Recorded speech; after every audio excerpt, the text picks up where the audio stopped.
What's going on, everyone? So after the win against the Washington Wizards, the Lakers have officially moved to 8-1 with Rui Hachimura inserted into the starting lineup. And the real question is this lineup good enough to lead the team to an NBA championship, right? Because that's the goal. It's championship or bust, right? Can this team lead us to the playoffs, for one? In the month of February, the Lakers in total went 9-3, which is fantastic. But they have a very tough road ahead. And they're really going to be tested in that starting unit. Now, from the offensive side of things, the Lakers are fantastic with Rui, right? After Rui Hachimura becomes a starter, LA has the fourth best offense, score the fifth highest points per game. Lakers are shooting the fourth highest true shooting percentage. This is great. But here's the thing. This starting five, it's all about the offense. The defense is the concern. And you've seen that mightily. The one team that had two elite offensive players at the shooting guard and small forward position, guess what? The Lakers lost to. All the other teams that the Lakers have beaten have either not been great, have been missing people in like the Knicks situation, or were the Pelicans, right? So my biggest concern is this starting five truly good enough to sort of lead you to the promised land with the defensive inefficiencies? Offensively, they're great. Offensively, they're averaging 118 points per game right now with this starting five. That is huge. As far as the defensive side of things go, they're also giving up 114 per game. So the margin of error, you might be looking at that like they're 4.5 differential as far as the points per game to opponents' points. That is really good. However, that really requires and puts a ton of pressure on this starting five being offensively efficient. We saw in like the Suns game, right? When they aren't quite scoring the way that you need them to score and the offense isn't quite clicking the way you need it to click, then all of a sudden you're in this giant hole. And you've seen it kind of sprinkled throughout some of these games where they're kind of not in the zone quite right. Rui maybe isn't hitting the shots the way we need him to, or Austin Reaves is having his struggles. And this team just starts getting into that hole. And they don't have the defense to offset that. They're basically allowing teams to just do whatever they want. The Washington Wizards, and look, I understand Washington, it's kind of that, almost trap game where it's like the Lakers just came and won a game that they shouldn't have won against the Clippers. Lakers still beat the Wizards, which is good, but it was just it looked like a team that just didn't get up for the competition or kind of played down to the competition. But they still gave up 131 points. And that is a real concern and issue for all the elite teams. Can you get away with it during the regular season? Probably. I think so. Again, we're going to find out very soon, right? Playing Denver, you got Michael Porter Jr. We'll see if Jamal Murray plays. But teams are targeting Rui Hachimura and Austin Reaves. Go watch that Wizards game. Jordan Poole and Kyle Kuzma were just targeting Rui and Austin Reaves over and over and over and over and over again. And it led to success. Guys, when they had the basketball, knew, okay, if I got Rui on me, I can beat him off the dribble, right? Austin Reaves, hey, if I have him on me, I can beat him off the dribble and get to my spots. And that's the issue. Also, the rebounding has been rough, right? We were actually kind of correcting and fixing the offensive rebounding issues, and then we inserted the starting five, and it's gone right back to the woes that we had in the past. A big reason for that is the lack of athleticism out on the perimeter. Most of the offensive rebounds that opponents are getting are long ball rebounds in which they are basically getting to the basketball quicker than D'Lo, Reaves, and Rui. Right? When you think of D'Lo, Reaves, and Rui, you don't think of super fast, athletic, quick foot speed type of players that are going to beat somebody to the basketball. And so teams are just basically tracking it down and just out outreaching the basketball before the slower players on the Lakers can. And so the problem is that there is just such a clear hole and issue that I don't know if we get into the postseason, are these five going to be able to score enough to start games to kind of offset their lack of defensive efficiencies? Is Rui going to be able to hold his own against the better teams? Because, again, in the regular season, you can do it and you're fine with Rui against the Spurs or the Wizards or whatever because you have enough overall talent. You can always make little adjustments and changes to kind of offset things as you move forward, and you just have enough talent to beat those teams regardless. So you're in good shape pretty much regardless. You don't really have to, it's not as big of a concern. But as you saw against a team like the Phoenix Suns, it was. Rui was getting torched. D'Angelo Russell was getting torched. Even in the Clippers matchup, right? Rui is just getting spin cycled by Kawhi Leonard. Kawhi and 1-3. Couple plays later, Rui fouls Kawhi on a 3 again. It's just, these teams know, okay, Rui can't defend us out on the perimeter. Reaves can't defend us out on the perimeter. D'Lo has been serviceable, but he's not great, right? So they have no real perimeter defense. So teams are just taking advantage, and you're seeing teams like the Wizards just shoot the lights out. You're seeing all these teams, but the Lakers just have enough talent, LeBron James heroics, Anthony Davis's dominance, to where they can kind of offset that, and it's okay. It's fine, right? And so my concern is once you get to the postseason and you start playing teams like the Phoenix Suns, or you play teams like the Denver Nuggets, you play teams like the Clippers, who all have multiple guys that can attack you and score the basketball and hit you from different areas, and they're going to every possession not only target Austin Reaves, but now are going to be able to target Rui Hachimura.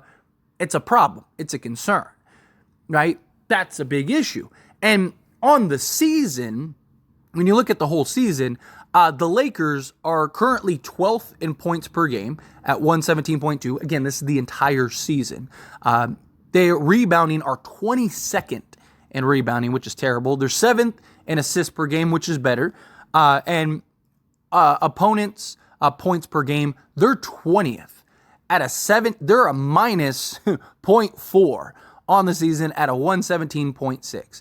Now, look, a lot of this is we've been missing a good chunk of our defensive players pretty much the entire season. Jared Vanderbilt, his injuries and him being in and out of the lineup has really hurt this Lakers team because we lean in him so heavily. Max Christie's been out, Cam Reddish. Luckily, they're finally back, so hopefully they can kind of get injected into these lineups. Gabe Vincent hopefully will be back sooner rather than later.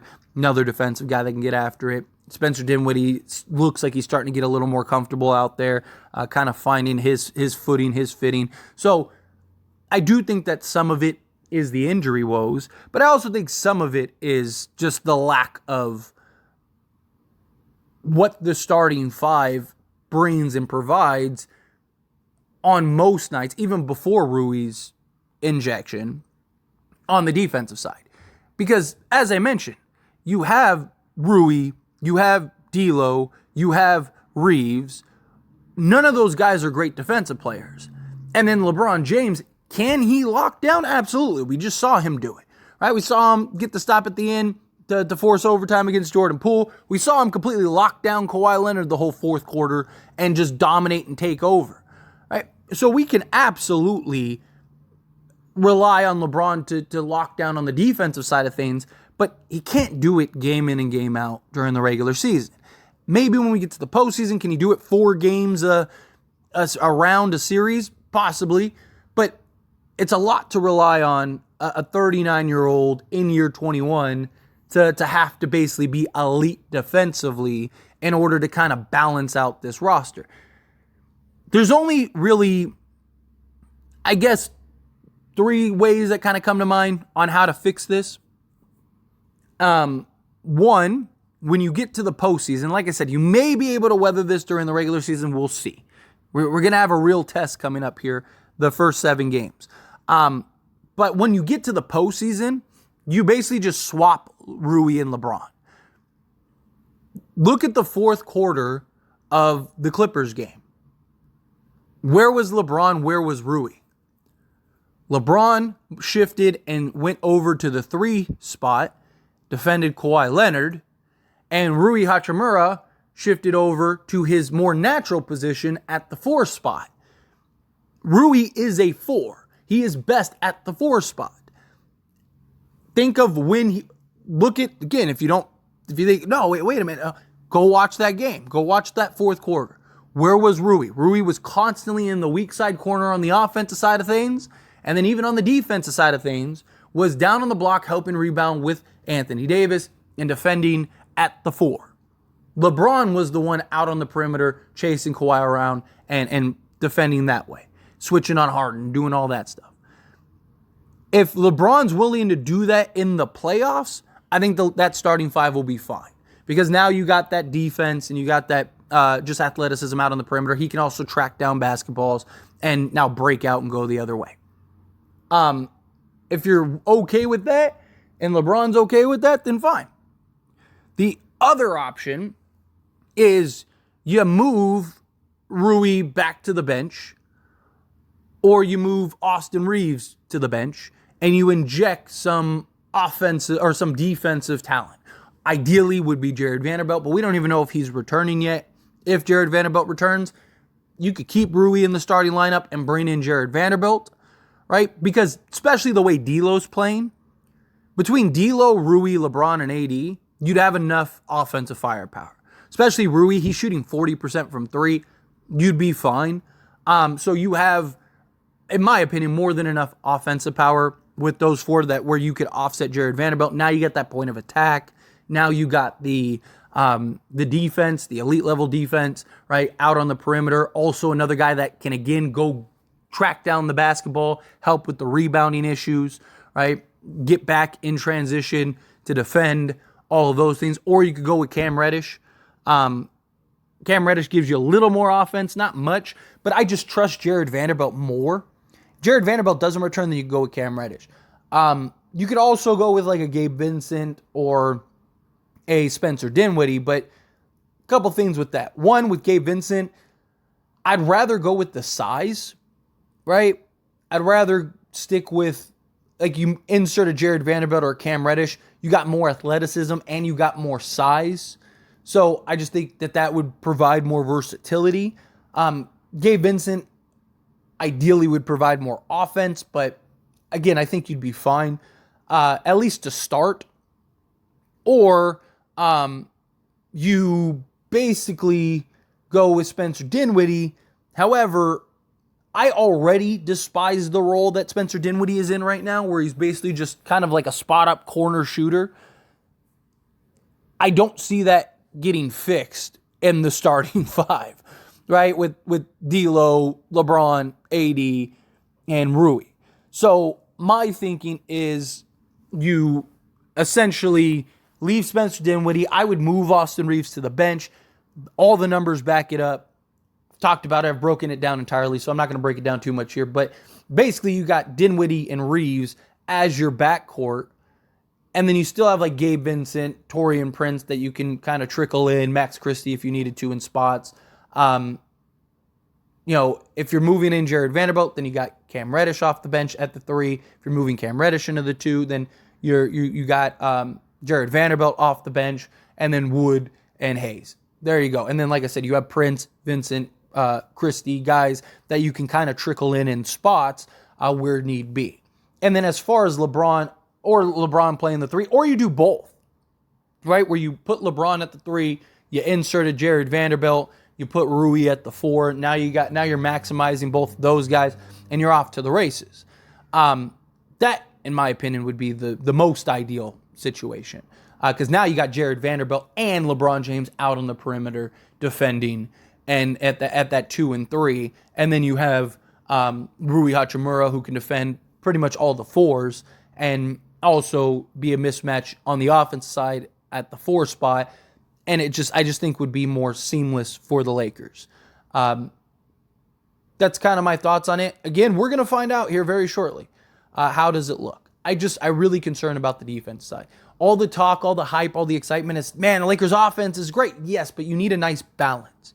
You need to have a nice offense and defense in order to have the balancing act. And then as far as LeBron being the 3, you really only need LeBron to play the 3 like the first 5 minutes and the last 5 minutes, right? Before you start doing your subs. So you just need LeBron to basically lock down for 4 to 5 minutes to start the game and then to close the game like you saw in that Clippers game. And that's it. Can you do that 4 times basically a series? You probably win those games.